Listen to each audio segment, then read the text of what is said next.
ভাঙা জিনিস মহান আল্লাহ খুব সুন্দরভাবে ব্যবহার করে। যেমন মেঘ ভেঙে বৃষ্টির রূপ দেয়, মাটি ভেঙে চাষের জমির রূপ দেয়, বীজ ভেঙে নতুন চারা গাছের জন্ম দেয়। তাই কখনো কষ্ট বা কোনো সমস্যায় ভেঙে পড়লে বুঝে নিও মহান আল্লাহ তোমাকে বড় কাজে ব্যবহার করতে চাইছেন।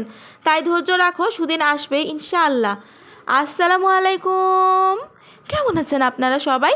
আশা করছি আল্লাহর অশেষ রহমতে আপনারা সবাই অনেক ভালো আছেন।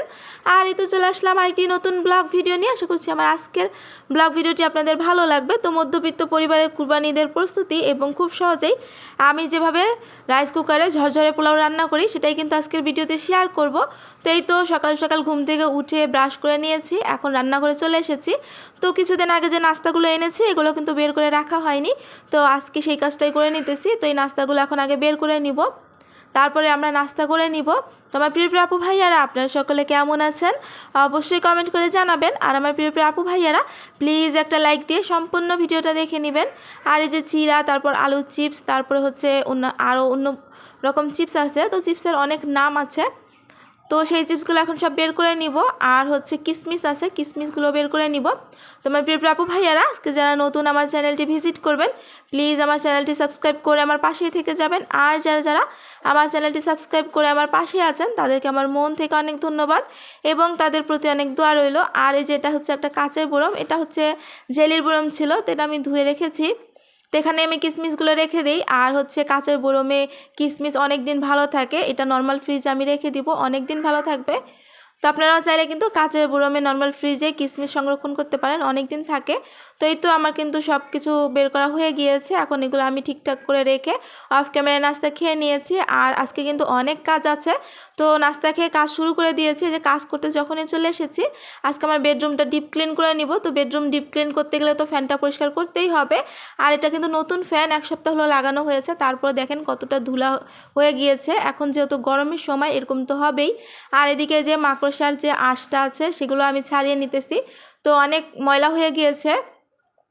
তো এগুলো এখন আমি ঝেড়ে নিই। আর রুম ডিপ ক্লিন করতে গেলে তো ঝাড়তে হবেই, তো এই তো আমি ঝেড়ে মুছে নিব।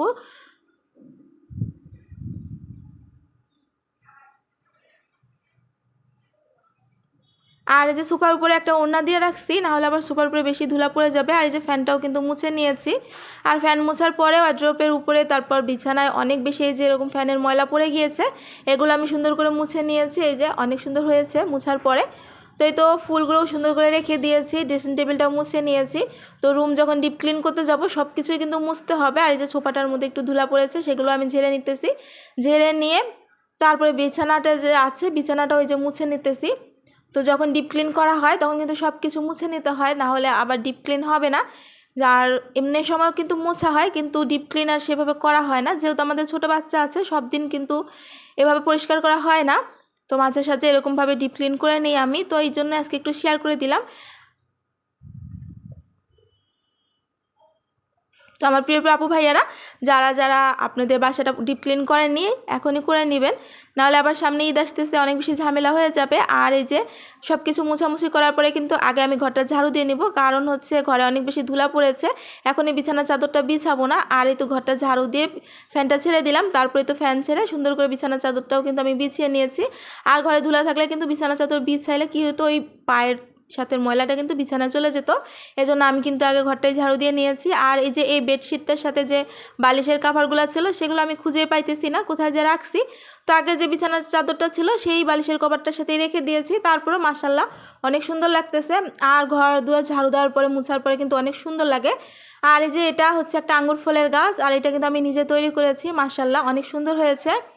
আর এই গাছটা এখন আমি লাগিয়ে দেবো, এই যে এখানে দেওয়ালের মধ্যে লাগিয়ে দিব। তো অনেক সুন্দর লাগতেছে, মনে হইতেছে যে ঘরের বাহির থেকে গাছটা এসেছে এবং আঙ্গুর ফল হয়ে আছে, আমার কাছে কিন্তু এমনই মনে হইতেছে। আর এই যে এখানে একটা টেডি বিয়ার রেখে দিলাম সোফার উপরে। আর আমার কিন্তু ঘর ঝাড়ার কাজটা হয়ে গিয়েছে, ঘরটা মুছে নিব। আর এই যে এখানে যে একটা ফুল ছিল দেওয়ালের মধ্যে, সেটা আমি টিভির যে কর্নারটা আছে সেটাতেই রেখে দিলাম।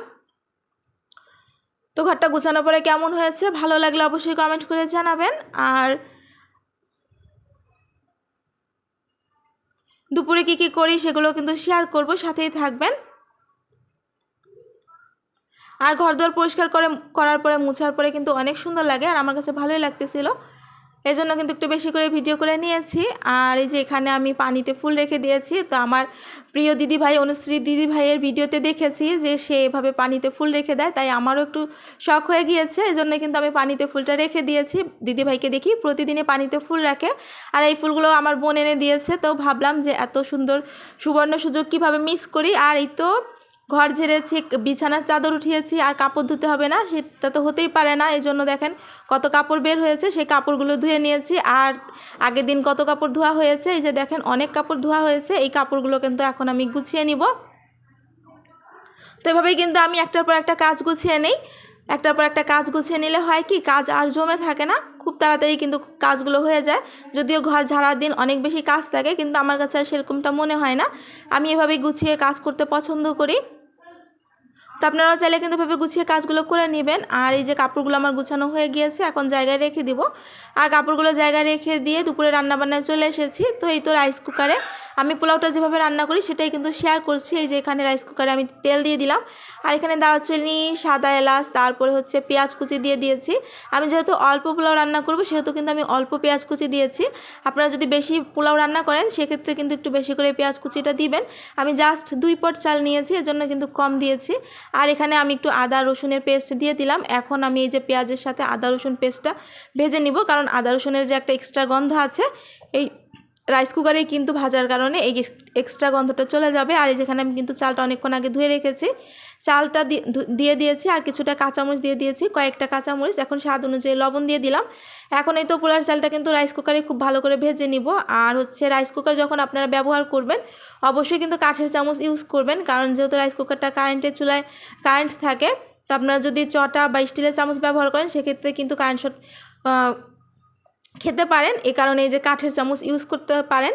তো এই তো আমি কিন্তু এখন পানিও দিয়ে দিলাম। আর আমি যেহেতু 2 পট পানি নিয়েছি সেই জন্য কিন্তু 4 পট পানি দিয়েছি।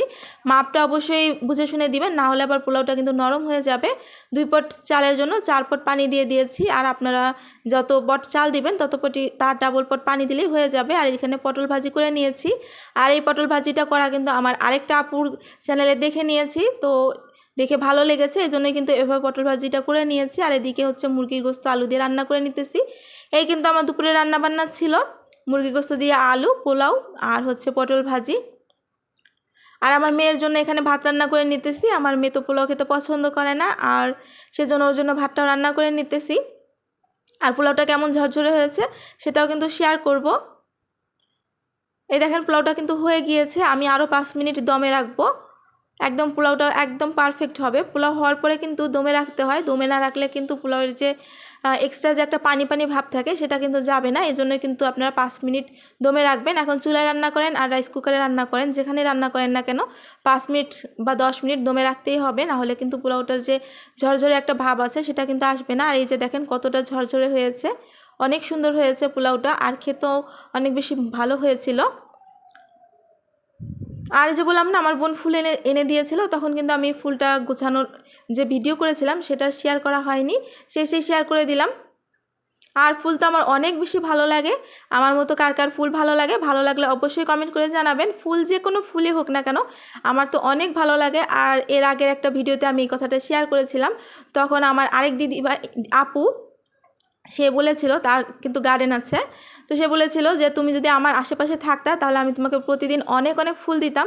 তো আমার আপু আপনাকে অনেক বেশি ধন্যবাদ, আমাকে এত ভালোবেসে এতগুলো ফুল দিতে চাইছেন। তো আসলে যদি আমি আপনার বাসার আশেপাশে থাকতাম আপনার বাসা থেকে অনেক ফুল নিয়ে আসতাম প্রতিদিন, আর এই যেভাবে সাজিয়ে সাজিয়ে রাখতাম আমার ঘরের ভিতরে। তো ফুল ভালোবাসে না এমন কোনো মানুষ বোধহয় আমার কাছে জানা নাই আছে।